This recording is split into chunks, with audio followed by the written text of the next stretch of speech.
السلام عليكم ورحمة الله وبركاته. ازيكم يا حبايب قلبي؟ عاملين ايه؟ يا رب تكونوا بأحسن صحة وأتم حال. وحشتوني كتير والله العظيم.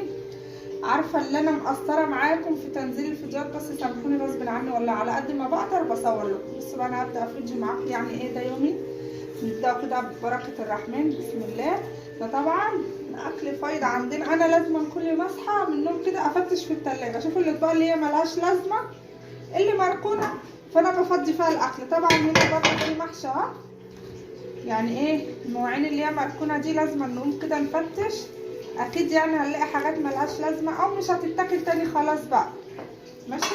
هنا دي اكل للطيور، بحوشلهم انا بقى في جردل كده او في حله مش عايزاها، وبروح طالعه واخداهم بقى معايا ايه ليهم.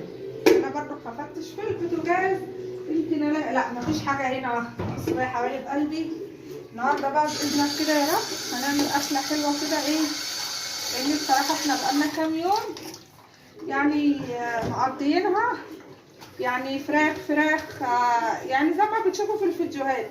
هنا بقى النهارده انا عامل لهم وصفه حلوه قوي باللحمه وجميله، وتدفينا في الساعه اللي احنا فيه. احنا لسه كده كده دخلناش على ساعه، بس يعني ايه بدأ الشتاء يهل علينا كده. كل عام وانتم بخير يا رب.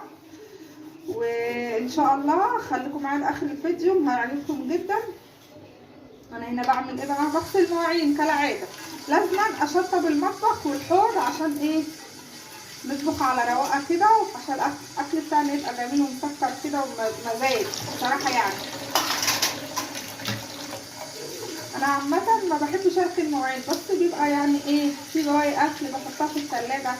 بقول يعني لو العيال مثلا بقى ولا حاجه فبسخنهم وكده، لكن الاولاد لما بشرب الاكل ده لمده يوم ولا حاجه، فبصراحه تاني يوم بروح ايه مديها للطيور زي ما انتوا عارفين. هنعمل ايه بقى؟ هنا طبعا حله كانت مركونه في الثلاجه برضو اهو، هغسلها بقى وايه نستغلها كده في طبخنا النهارده.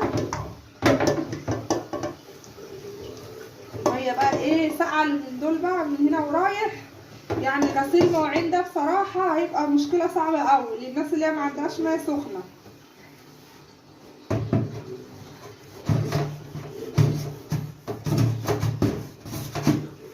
اهم حاجه يا حبايب قلبي يعني بالله عليكم تتفرجوا لي على الاعلانات، ومحدش يتخطى لي الاعلانات رجاء يعني.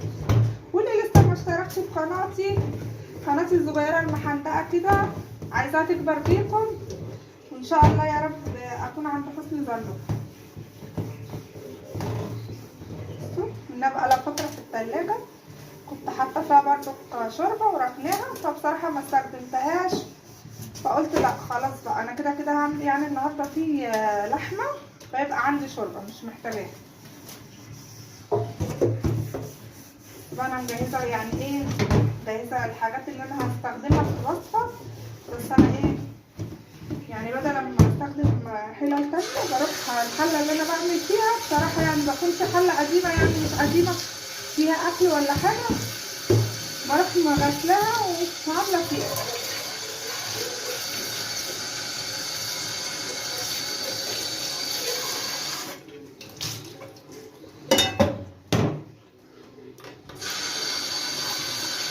بص يا حبايبي انا كده خلصت اهو، ودوق بقى الحط بتاعنا صفه حلوه كده، عشان طبعا انتوا عارفين ان انا شغلي كله بيبقى متوقف على الحوض، لان يعني المساحه بتاعت المطبخ ضيقه، فبصراحه هو المكان الوحيد اللي ايه بقطع عليه، بعمل عليه اي حاجه، بحضر عليه الخضار، بغسل عليه الخضار، تلمعه كده على الماشي.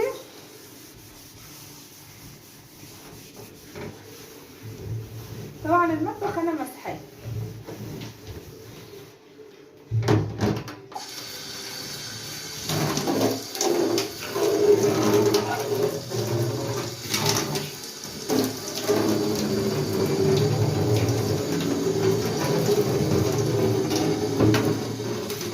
بصراحه الموتور ده نعمه كبيره قوي والله العظيم. الميه يعني احنا في تاني درجه ما كانتش بتوصلناش الا حوالي الساعه 9 بالليل، يعني بصراحه كانت ما كانش فيه موتور، كنت والله العظيم ببقى متعطله اليوم كله. يلا حبايب قلبي بقى نبدا نشوف الوصفه بتاعتنا الجميله. بص انا هنا معايا ايه معايا كوسه، اعمل لكم كوسه باللحمه بس والله العظيم. بصوا جايباها انا، بصوا تقوي زغنططه ازاي. دي بقى بتبقى مسكره في الطبيخ، هي بتاعت محشي بس بصراحه انا يعني جالي مزاج كده اعملها باللحمه، بتبقى مسكره خالص.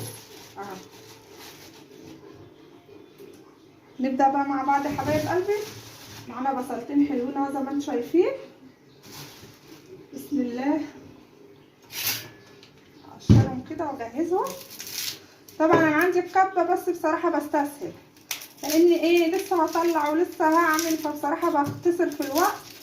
بقول الوقت اللي يخليني اطلع الكبه واوسخها واغسلها تاني وارجع احطها تاني، لان هي مكسوره والله العظيم يا حبايب قلبي. بس انا يعني ايه عامله لها لحام كده بسيط، فبخاف عليها بصراحه. عقبال بس اما اجيب لها الشفشه الدرع اللي اتكسر مني دوت، والله ما لحقت افرح بيها. يعني جايباها ما كملتش شهر وجيت احطها على الرخامه. القطه اللي احنا كنا مربينها اللي انتوا عارفينها دي بصراحه راحت نط على الرخامه وراحت منزلها على السيراميك. يلا الحمد لله. اهو يا حبايب قلبي اخرجهم انا بقى. بصوا يا حبايب قلبي، هنا الكوسه دي بالذات انا ما بخليهاش تتحمر زياده. بصوا زي ما انتم شايفين كده، يا دوبك بس تاخد لون وبروح نازله بالطماطم، مش زي اي تسبيكه محشي ولا اي حاجه. بسم الله الرحمن الرحيم. اهو يا دوبك تاخد لون واروح منزله الطماطم عليه. نحط التوابل بتاعتنا بقى والدجاج والملح وكل البهارات اللي انت حباها، اللي بتحبي تضيفها في الاكله بتاعتك. ونشوف بقى هنعمل ايه تاني حبايب قلبي. هنا بقى انا سبتها تتسبك تاخد دي مع نفسها. اكون انا حطيت بقى بص الكوسه جايباها زغنططه وجميله. عايزه تبرديها تمام، انا ببردها. يعني ايه، في ناس بتقشرها بس هي بصراحه كده بتكون احسن، لكن انت لما بتقشريها بتهدريها معاكي. بصوا خضره وجميله ازاي. انت بقى لو عندك كوسه كبيره عادي، كل واحد وعلى حسب اختياره للحاجه اللي بيحبها. انا بصراحه لقيت يعني واحده فلاحه جنبنا، لقيتها يعني لسه جايباهم من الارض، قلت لها هاتيهم ماشي ايه يعني.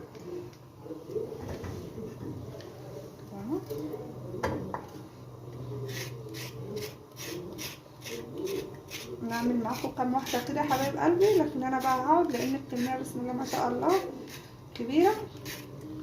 هعملهم بقى ايه مع نفسي. انا هوري بس اللي بنات الامارات الصغننات حلوين كده يعملوا ايه. انا بصراحه كنت اعملها يعني شوربه خضار، بس قلت لا ده هتبقى اطعم في الطبيخ. بصوا نخلي اللي ما اتعملوش هنا كده عشان اوريكم. بصي حلقان بقى كده.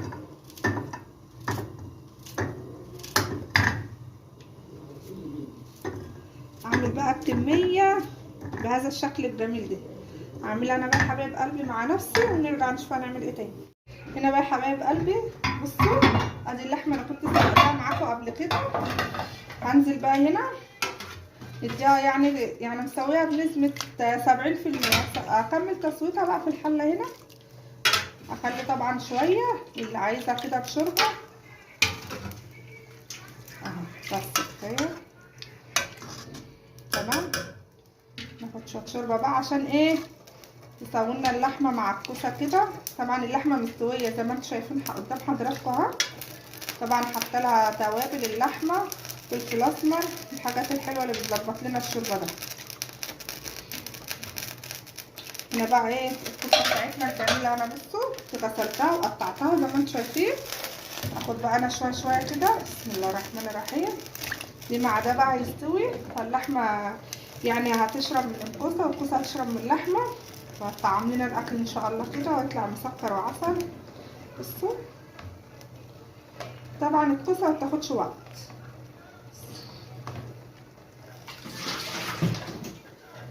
ايه رايكم بقى في اللحمه بتاعتنا والكوسه الجميله. بصوا هسيبها انا بقى تستوي كده. كده انا بعمل الرز بس زي ما انتم عارفين بقى بعمله تحت عشان ايه الانبوبه على وشك، فانا بعمله تحت. الرز طبعا انتوا عارفين يا حبايب قلبي عملته معاكم كذا مره. انا هسوي بقى واوريكم الشكل النهائي للكوسه باللحمه. اهم حاجه بقى ما تنسوناش باللايك والاشتراك في القناه حبايب قلبي، تدعمونا بكومنت جميل كده من عندكم.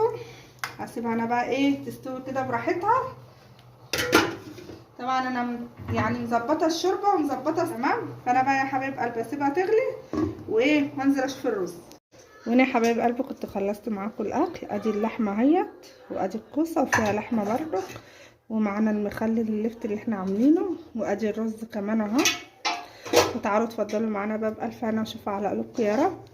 ولغايه هنا حبايب قلبي اكون خلصت معاكم الفيديو. ما تنسونوش بقى باللايك والاشتراك في القناه وتفعيل زر الجرس، ومحدش يتخطى اي اعلان بالله عليكم. من هنا الفيديو القادم هقول لكم ما توحشوني واسيبكم في رعايه الله، ومع السلامه يا اجمل جمهور.